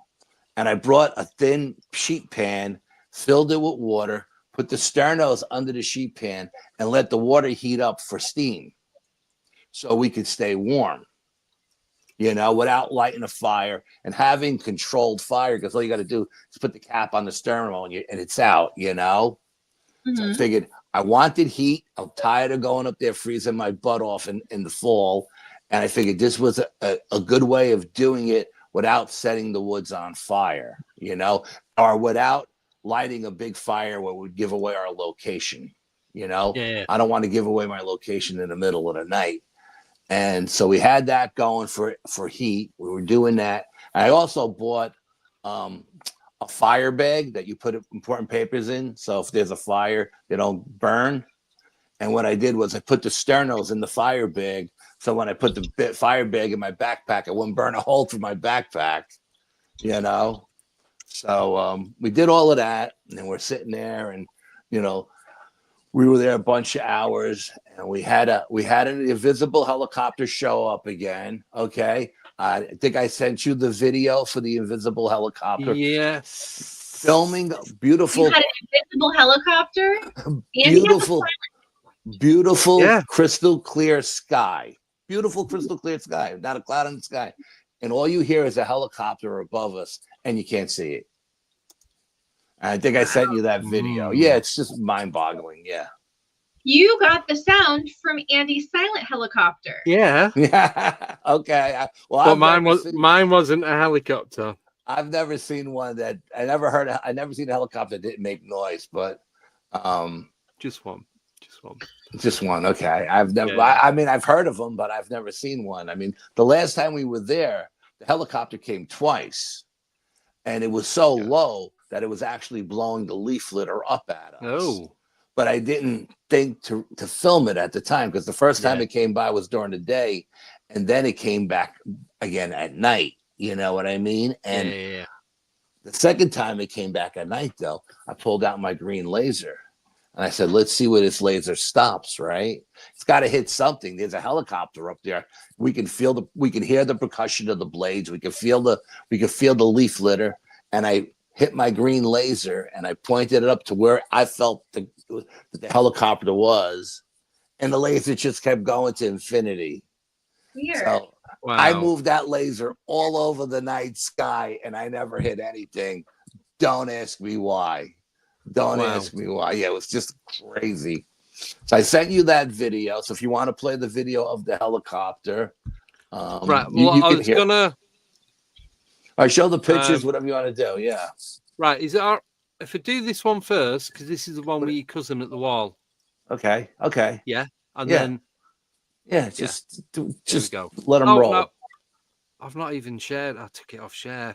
Oh my God, there's too much going on tonight. I can't keep up. Right, here we go. Try again. Okay, let's see what we got. This is okay. So that's my cousin Sean, and that's the rock wall, and that's where the creature ran through right there. Now maybe he tried to jump it and he didn't quite make it over, and he's just the top layer off. But you can see how high that wall is and how thick that wall is. So for something to run through there and take that down, it had to be like a bulldozer. Yeah. And this little stick, this is the only thing that's on that wall is this tiny little stick. You know what I mean? And that stick is not doing anything. You might try pole vaulting. Yeah, pole vaulting, yeah. But that wall comes up to his hip. It's got to be at least 3-4 feet high, you know? Yeah. So yeah. Right. So these are this Those is everything that you sent me. Andy. Okay. So we've got this video. Okay, put that video on, yeah. And it's kind of hard to see the nest in the video. Wait, is this? No, so is that the wall? No. I think this is the one with the coyotes going off. Oh. Does it have sound on it? It will do. Oh. Volume up. It's always better with sound. Yeah. That creeped me out. Can you hear it? I can't hear it on my end. I can hear it. Do you hear it, Andy? Yeah. You do. Yeah, we're not getting it on our end. We got no sound. I want to hear the dog man. What does the dog man sound like? Well, this is the coyotes. I think the dog man is in the middle of them. But like I said, when he first went off, and it was very, very powerful, we were scrambling to get our phones on record because none of the equipment was out of the backpacks yet. We had just got there. So anyone in the chat not hear the sound? Nobody can hear the sound, I don't think. We can. At least me and Nick can. Yeah, and it was so loud. The coyotes were so loud, and they were echoing all around us. It was so creepy. It sounded like there was like 30 of them just running around going nuts. Andy, can you download the video and upload it here?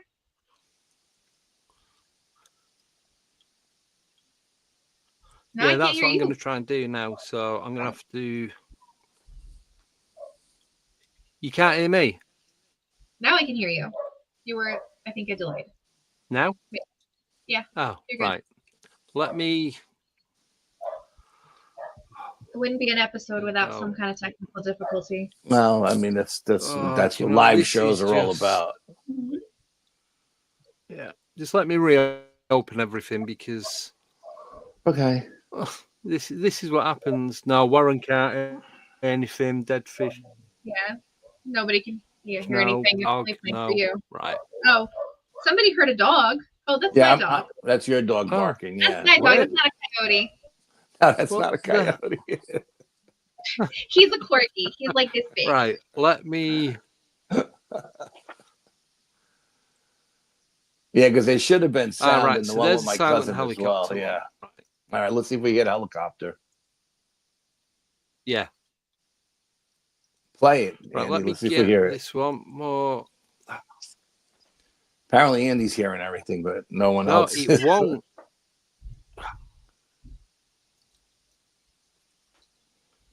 Can you hear that? Nope. No. Anyone? Right.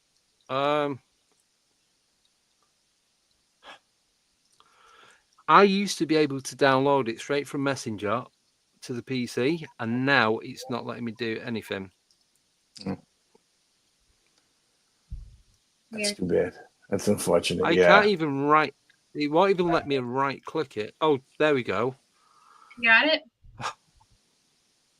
Yeah. In the meantime, Andy, do you really not know what a stereo is? No, never heard of one in my life. Do they not have them in the UK? Is that not a thing? Right. They probably do, but it's probably under a different name. Right. Let me know if you can hear this. The volume is going to be set to full, so I'm going to go deaf. You ready? Mm-hmm. Now, add to screen. There we go. Can you hear it now? No. Now, can you unmute it? Is there a volume control?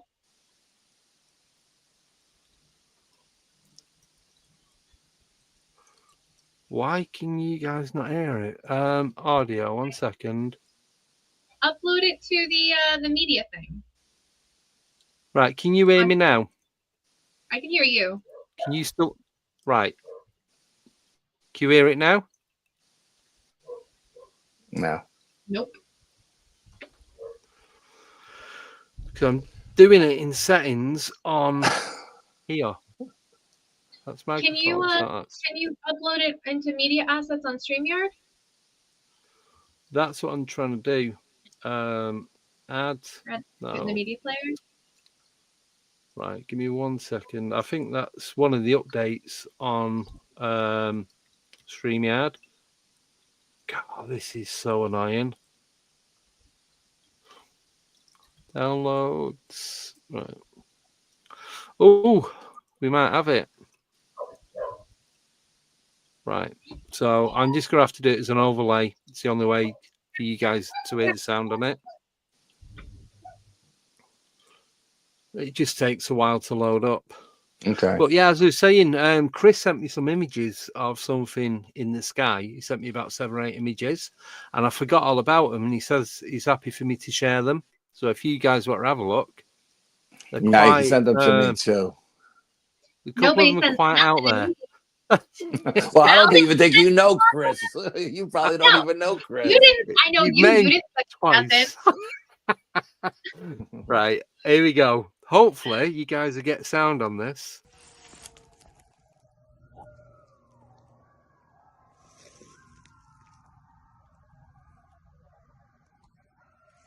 Refilming again.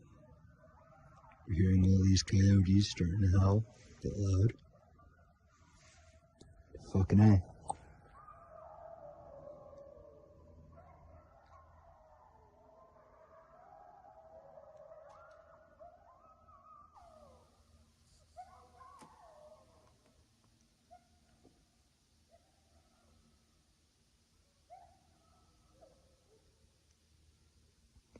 Holy shit.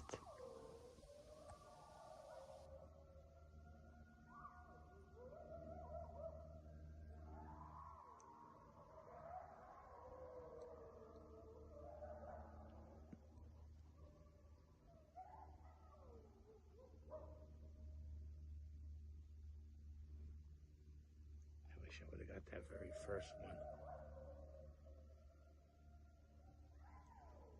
That first one didn't sound like a coyote. That first one didn't. No, it was big. It was way bigger. Yeah. Way bigger.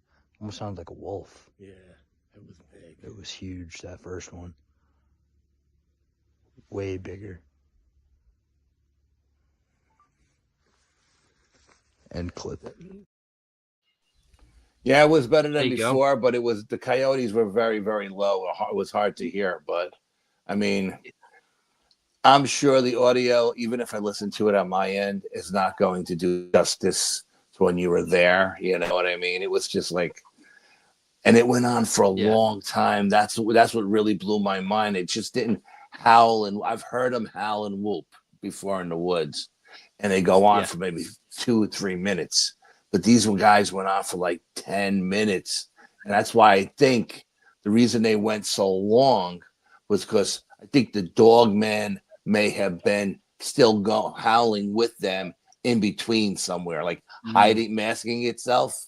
You know what I mean? But when it first went off, there was nothing else in the woods that sounds like that. Nick, I'll send you an audio of what the dog man sounds like, so you know what to hear. I mean, it was just insane. Okay, and but it wasn't anything that was going to drive us away. You know what I mean? It was on the other side of the woods. It was on the east side of the woods. We were on the west side of the woods. So I felt pretty comfortable. I've been to the sacred site 1,000,000 times. I've never had anything happen to me bad there. The last time I was there with Chris, he got some dark attached to him, and we had to leave early. And that's the only time that anything negative has ever happened there. And I don't know if it was because of his energy, they didn't want him there, or what it was, but it was as soon as we left, that sun came out. It was nice and warm. It was a beautiful day. When we were there, it got dark and windy, and the wind was going like counterclockwise, and there was this black smoke flying in the sky that turned into a bird. It was just insane. I mean, I don't know, but we left early that day. As a matter of fact, when we left, it was still sunny, because when we got back down to the Appalachian Trail, it was sunny, it was warm, it was calm. There was nothing like we just experienced. Yeah. So, but we're gonna go back, because this is part of Chris's Monsters in America video, documentary. Yeah. So we got to go back there again and try that again. But so as the night went on, I put out the cat balls this time, okay? And at the end of the night, when we decided to leave, when all the water dried up on the steam dried up, and we didn't have any more heat, it was time to go. And I went to get the cat balls, and the one that was closest to the stone wall was gone. So somebody had crept down during the course of the night, something with a big hand that covered that ball, because I never seen that ball light up. It never lit up. Mm-hmm. So something just cupped it and took off with it. Because when we went back around, this time I decided this time, I said, I'm not going to leave. Well, a lot of people don't realize that Sasquatches can see in color. Okay. And they like different colors. Certain colors they like more than others. And so I like to leave them the glow sticks, because they're cool, at night and stuff. Yeah. And I think the young ones play with them. But that night I was taking all my garbage with me, and we got to the last thing, and I'm like, Sean, the cat ball's gone. And he goes, oh, must have. But there was no wind that night. He goes, well, it must have rolled off and fell on the floor. I got a 1,500 lumen flashlight. Lights up the ground like daytime. We couldn't find that ball. I said, no, it didn't fall off. It didn't. I said, if it would have rolled off, we would have seen it. Yeah, we would have seen it. Exactly. I said, if it would have rolled off, we would have seen it light up, So we decided. I'm a cat ball expert. Yeah, I love the cat balls. I'm a big fan of the cat balls. I really am. And I try everything when I go out there. The EMF meters and the glow sticks and the squeaky toys and stuff like that. I don't give them food. I'm not a food guy. I don't feed the Sasquatch. I always say, if you're going to feed them natural stuff that they can find in nature, something that they'll find in here. If you're going to be in the Northeast and you're going to feed them fruits and vegetables that they will find in the Northeast. You know, don't give them Twinkies and crap like that, or don't give them oranges because they don't like oranges up here. They're not from Florida. You know what I mean? There's too much acid in them. So give them apples and stuff like that. But I don't do food. I always do. And I'll do, like I said, the trinkets. I'll do the squeaky toys, the glow sticks. I'll do feathers. The last time I left feathers there for them as well, different color feathers. I'll do tobacco. They like the tobacco. And there's other stuff I do that I keep to myself. But so that night we decide it's getting late. It's cold. Let's start the hike out. And not a lot of action that night. Nothing compared to the last 2 times we were there, where everything was off the chart. You know what I mean?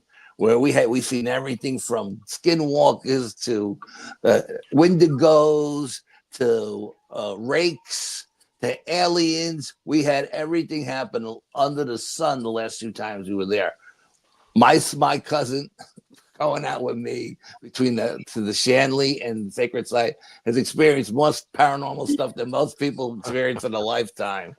And he's hooked. He's hooked now. And so we decide to hike out, and we hike down. It's about a mile from the ridge down to the Appalachian Trail. And the last time we were hiking along the trail, we had that creature, the bear Squatch, throw giant stone at us that landed in the water that went up like 10, 20 feet in the air. Well, we're hiking out, and I swear to God, we had just come down off of a hill, and we were down along the bank of the lake, and the dog man went off again. This time he was right behind us. I mean, it was such, and I don't leave my digital voice recorders on anymore, because I've learned over the years, when you're walking through all that leaf litter and everything, there's so much noise. You don't pick anything up but twigs and leaves, stepping on leaves and stuff like that. So I don't leave him running anymore when I leave. He goes off behind us. So powerful. I'm in front of Sean. Sean is behind me. And this thing let out a scream that went through Sean, and it went through me. I felt it go through both of us. Yeah. And my cousin's like, "Dog man?" I'm like, "Yeah, dog man." And he goes, "Okay." Now my cousin Sean is oblivious to how dangerous the dog men are. The whole night, he never thought twice about the dog man. You know what I mean? But we're in its territory, and it's right behind us. It had to be no more than 50 feet behind us, because it felt like where we had just come down off the hill, that's where it was standing when it screamed down at us. I believe this thing wanted us out of there. They wanted us out of there right then and there. Now, this is a 4-mile hike from the sacred site to the main road. I'm an old dude. I'm 62 years old. I'm carrying a 60-pound backpack. Normally, I stop minimum of 2 times, okay? Every 2 miles, I stop for a break. That night, I told Sean, we're not going to stop. We're going to hike out of here nonstop. And Sean doesn't understand why I don't want to stop. But my biggest fear is that this thing is going to flank us, okay? And it's going to get in front of us. And there's only one way out. And we're going to have to fight our way out. So I don't want to give it an opportunity to flank us. So we're going to just keep marching like soldiers until we get the hell out of there. Yeah. So we're hiking, and we're hiking, and we're hiking. We're about 2 miles past, we're at the halfway point, 2 miles in. And all of a sudden, we have these very powerful headlamps on, 700 lumas. They go from flood to spot. We got him in a spot position because I want to see as deep as I can into the woods. I'm looking for eye shine, and I see yellow eyes looking at us from the woods.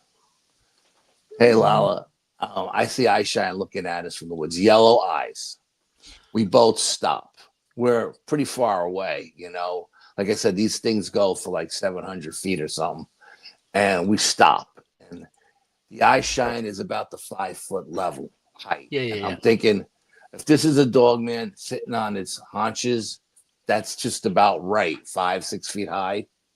And I'm looking, I go, Sean, what do you see over there to our right? And he goes, I see yellow eyes. I said, okay, let's keep walking and see what happens. Hopefully it's a deer and it jumps and it runs the other way.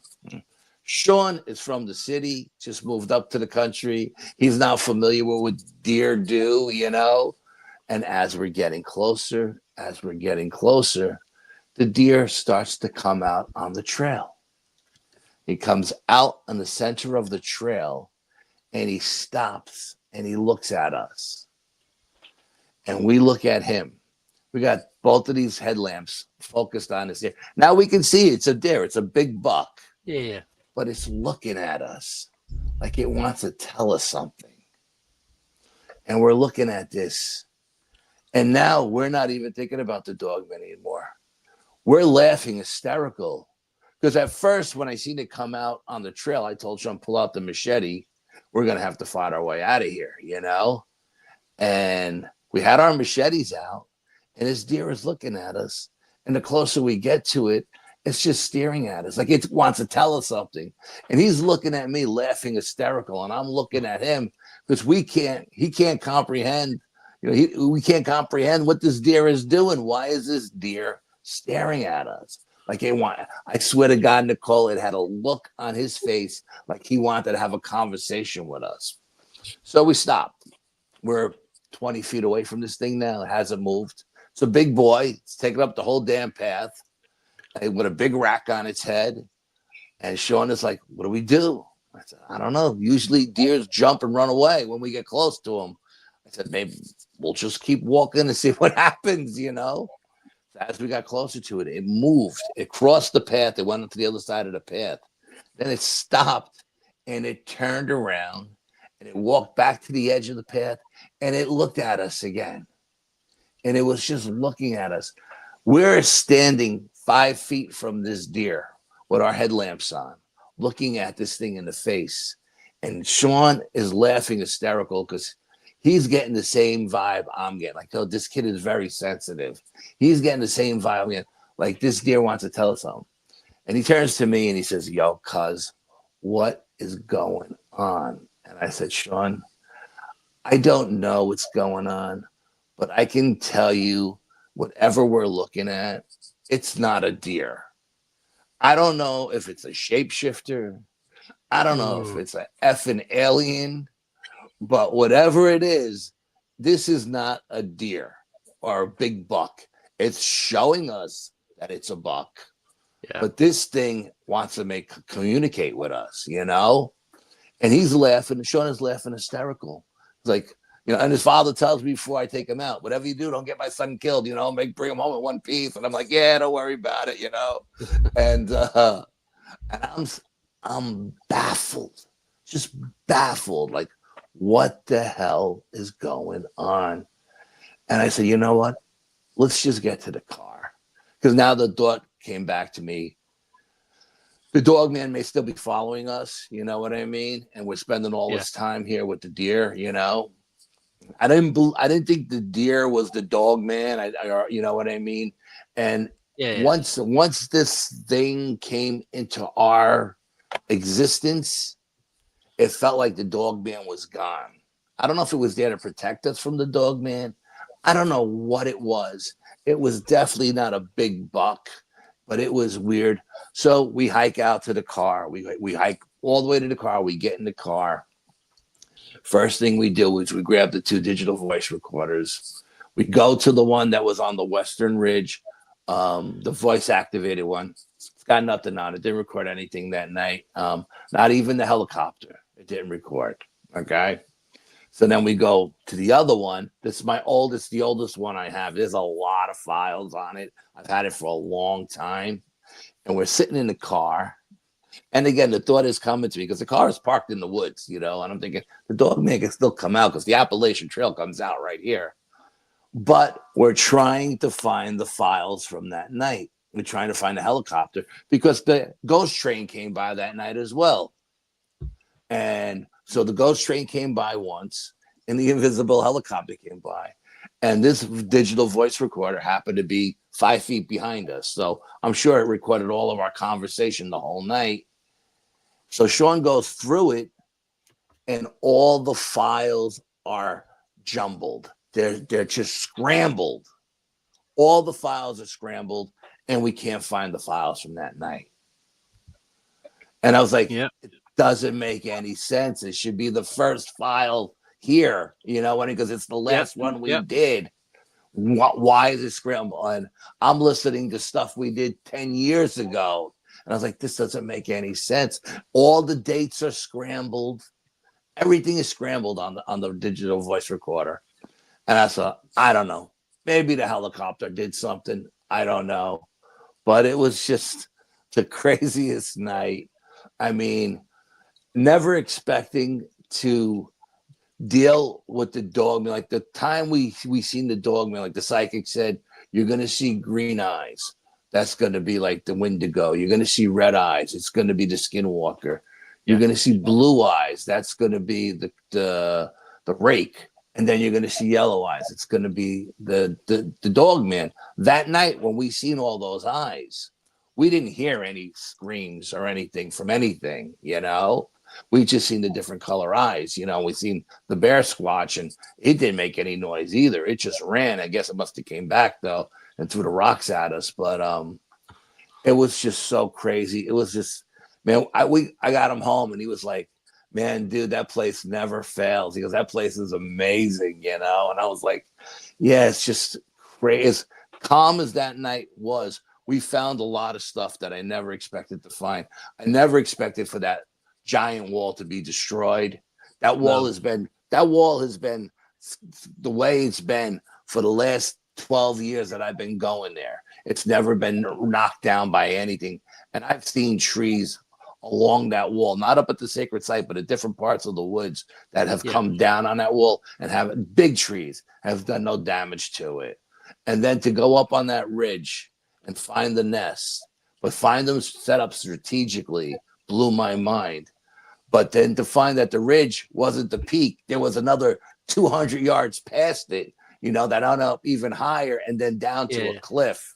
Just because Chris wants to go back, but he wants to go back to their home range and set up a tent and sleep there and film, Yeah. He said, well, if Alarek told you it's okay, we should be able to go, And I was like, I don't know, Chris, you didn't last too long the last time we were in the woods, you know what I mean? Hopefully the next time we go, everything will be better, but just a crazy night. Just absolutely nuts. I can't make this shit up. I swear to God. Yeah, right. With the whole attachment thing, like, is he doing anything to protect himself when he goes out there next time? Are you doing anything? Of course, you know me. I go above and beyond the call of duty, and I said a white prayer, and I say just before we went, and I made him carry, salt in his pockets and everything else to keep him purified, And I say just when we leave, I sage before and after, like I do at every event. I sage all my equipment as well because we're using the equipment to make contact. I sage, but I don't know what it was that night about him or his energy.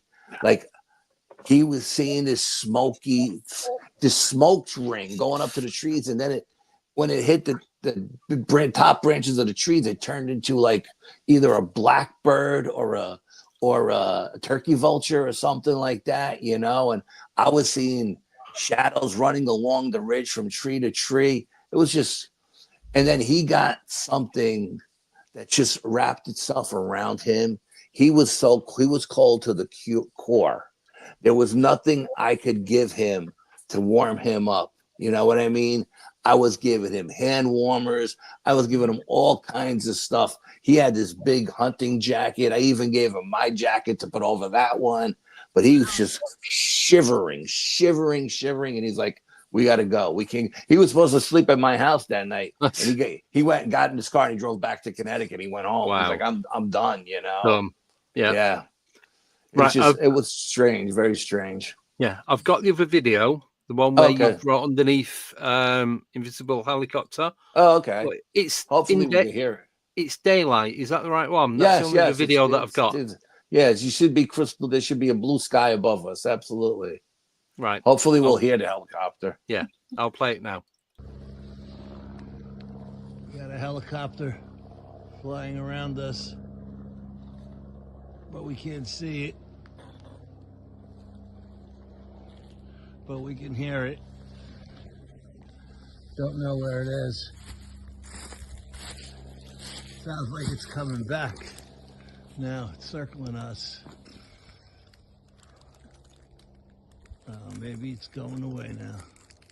I just wanted to get that for you guys because we heard that the last time. Yeah, that was better. Yeah, that was better. Yeah. Wow. And you see how crystal clear the sky was. Beautiful blue sky. And you couldn't see it. Like, where are you? And it's funny because as soon as we get there, it's like it shows up, you know? And it did the same thing the last time. But the last time, it came back later at night. That time, it didn't come back at night. Right. Yeah. It's knowing what these things are and where they're coming from. That's the intriguing part, I think. Yeah, it's just that place is just crazy. I mean, it's absolutely insane. I mean, you know, and to the experiences I've had there over the years, and I made the deal with the dog man when he came to my house. I said, okay, you know where I live, I know where you live. I won't come back to your house. Don't come back to mine. And I've never seen him except for the night where we seen all the creatures come in because the portal was open. I had never seen the dog man at the sacred site because that's strictly the Bigfoot territory, you know? And that particular night, the psychic said, this, because of the portal being wide open and everything coming through, the Sasquatches weren't going to be there, you know? She goes, they're not going to be there because there's just too much crap coming through, you know? And they don't want to deal with it. And that was the only time I ever thought that the dog man was there. But then when we were there the last time and we heard him go off, and like I said, the first time he went off, he was on his side of the woods where he was supposed to be. But the second time he was on the Sasquatch side of the woods and he was right behind us. And just such a powerful scream. Sounds so weird. Nick, when I send it to you, you're not going to believe it. You're going to like, what the hell is that? You know? Yeah. It's crazy. Yeah. Wow. I've never heard a dog man, or I don't even know what a dog man's supposed to sound like other than, a dog. No, doesn't sound like a dog, and it doesn't sound like a wolf. It kind of sounds like a giant wolf when it's howling, but only in certain tones. It's a very raspy, weird kind of sound, but it can sound like a wolf at some points in its pitch or its frequency. It sounds wolf-like, not like coyote. Coyotes, coyotes their pitch is way too high and they yip too much. But like I said, I thought when I listened to it over and over and over again, I listened to it about 20 times. I thought that at one point it may have been going off in the middle of the coyotes, because when I tell you, because we're above the trail, we're on a high plateau, and everything was radiating through the woods and around us, and it was all coming up. It sounded like the woods was in total chaos. It sounded like this. It sounded like if we would have been down by the lake, I would have thought the coyotes were running all around us. But because we were so high up above them, I wasn't worried about the coyotes, because I knew they were below us. But the way it was coming up, the whole woods were engulfed with just crazy screaming. And like I said, it went on for a long time. That video is my cousin's video. I got one myself. I sent you his. I thought his was better than mine because he got started like a second or two before me, you know, but it's basically the same thing. Yeah, I mean, I think I posted it on the BPS page. I think I did. And if you go to the page, I think you'll be able to listen to it. It's pretty loud there and pretty clear there. Yeah. Cool. That's crazy. All that stuff happened. No. I know, and I live in little crappy UK where nothing really happens. I live right by Al, and he's never taken me out squatching. Well, the last time I took anybody out, remember what happened, right?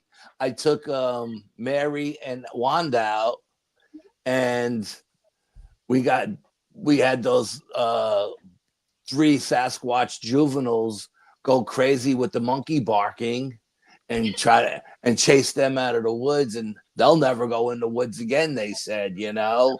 So she'll go. Go in the woods. I'll go. That's what they said. They said, Alex, on our bucket list. And as soon as they heard them come down from the ridge and surround us, they started to freak out.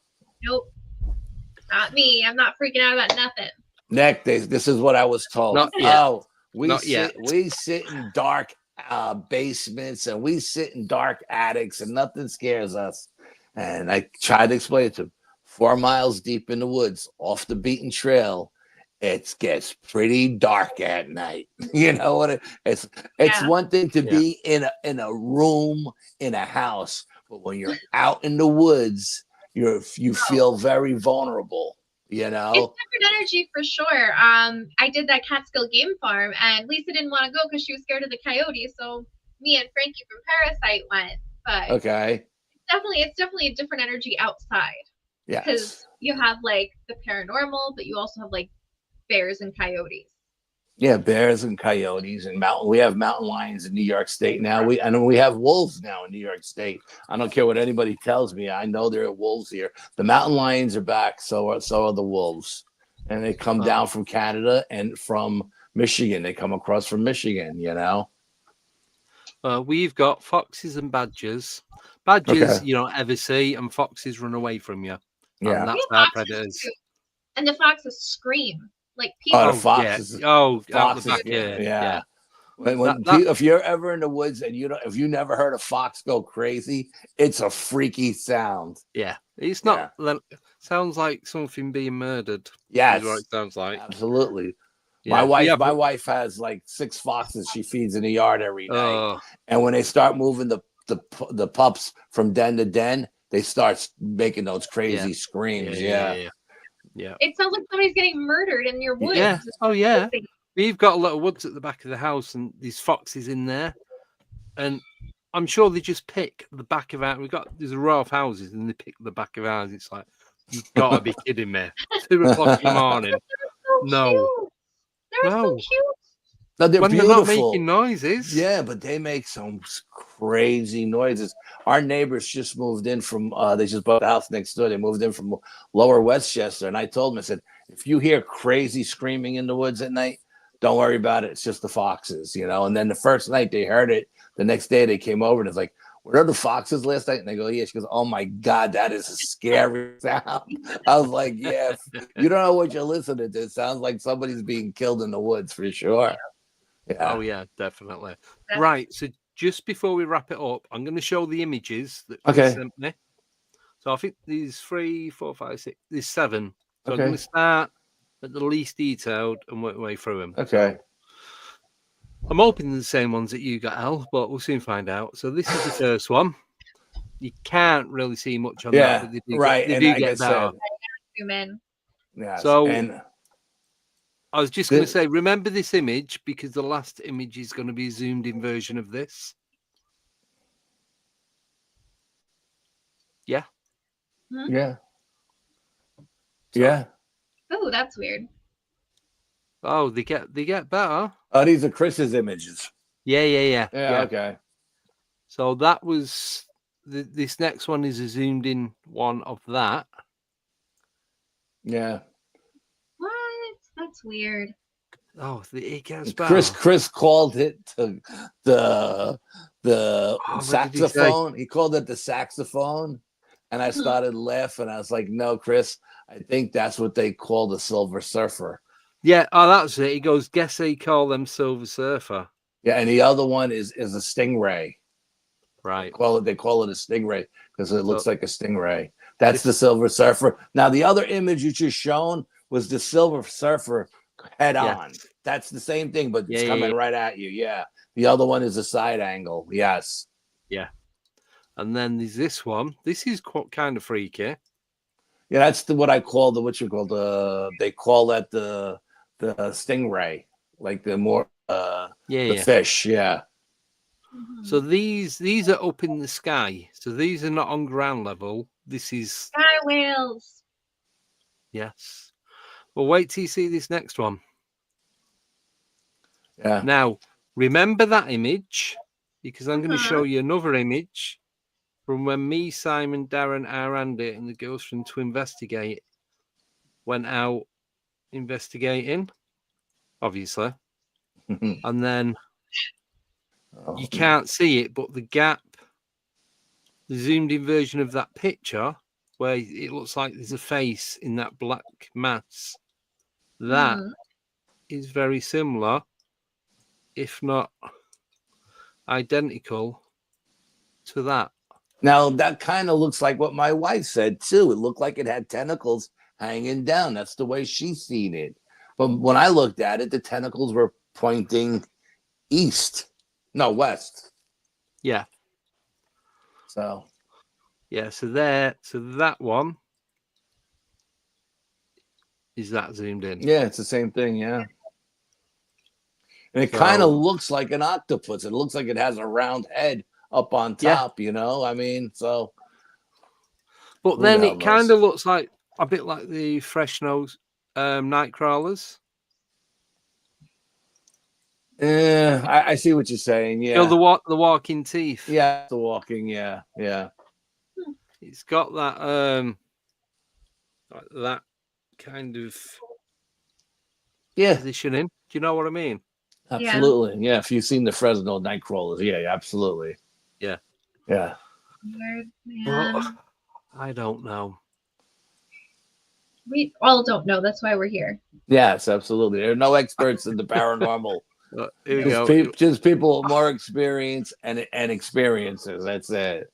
Looks like an otter eating a crab. They're full of crap. Yeah, someone said, so I showed it to someone and they thought it was a horseshoe crab. That's what they thought it was. Ah, right. Okay. Yeah. So that brings us back the whole, like, is space just the ocean kind of thing? Well, as above, so below. Yeah. Below, so above. Yep. Like, it's a crazy theory, but then you see, like, there's a stingray in the sky. Why is there a stingray in the sky? Makes no sense. No, I mean, like I said, I don't know. I've seen every kind of craft that's known to man. I think I've seen, you know, but I've never had anything communicate with me telepathically like that one did, you know. So who knows? Yep. Wow. Right. Thank you, Al. We have thank you for inviting me, Andy. Thank you for inviting me. Thank you. No, it's been absolute pleasure. Al, because without you, thank you. Because without you, the show would not be what it was. Exactly. No problem. Exactly. You know me. I always try to. Someone asks me for help or a favor or something. If I can do it, I always do it for them. I never ask anything in return. You know. So. No, that's cool. Do appreciate it. So we do have tons and tons of guests coming on. We have Neil Packard coming on Friday. So he's UK based. I think, I'm not 100% sure, but I'm sure he's a guy. He either runs or has the Haunted Museum in Hinckley in Eastern England or thereabouts. I'm sure that's him. I might have got that completely wrong. If I have, just ignore what I've just said. But we also have Simon Riley coming back on the 5th of March for part 2. So, yeah, we've got just tons and tons and tons of guests and loads of other stuff going on. You're going to have to get the website going so people can keep track of what guests are coming up. I know. Well, I'm going to be doing a thing like creating a thumbnail with a list of guests so they can see who's on and when. But I just need time to create it. So thank you, Al. Thank you, Nicole. Thank you, everyone in the chat. Thank you, everyone who's supporting the show by being a member either on YouTube or Patreon. Thank you to everyone who's listening on podcast. We are now on season 2. This is going to be episode 64. So everyone who's downloading it around the world, really do appreciate it. You can listen to us on Apple Podcast, Spotify, and all your other podcast players. So and Audible, yeah. You can listen to us on Audible as well. So, and I think that's free. I think you just have to have an account. I don't think you have to pay the monthly subscription. So it's all good. So thank you to all our moderators, Nickname, Elaine, Chiro Sounds, and Midwest Night Watchers. Really do appreciate it. And that's it until Friday, where, like I said, we're going to be joined by Neil Packer. And he's going to be talking about what he does, where he goes, and how he does it, and anything else. So thank you, everyone, again in the chat. Really do appreciate it. And thank you, all the new subscribers from this evening that I kind of stole off Jessica Jones earlier on this evening. But no, do appreciate it. That was really good. There's Jessica Jones, Barry Littleton, and Dr. Dennis Carroll. So it was a really good show. Right, so that's it from us. Have a wonderful 2 days. And we will see you Friday, 8:30 UK time, 3:30 EST. So everybody else, you're on your own. Figure it out. Yeah, that's it. Yeah, I don't know anywhere else. So take care. See you later. Good night, everybody. Thank you. Thank you. Bye-bye.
Goodbye.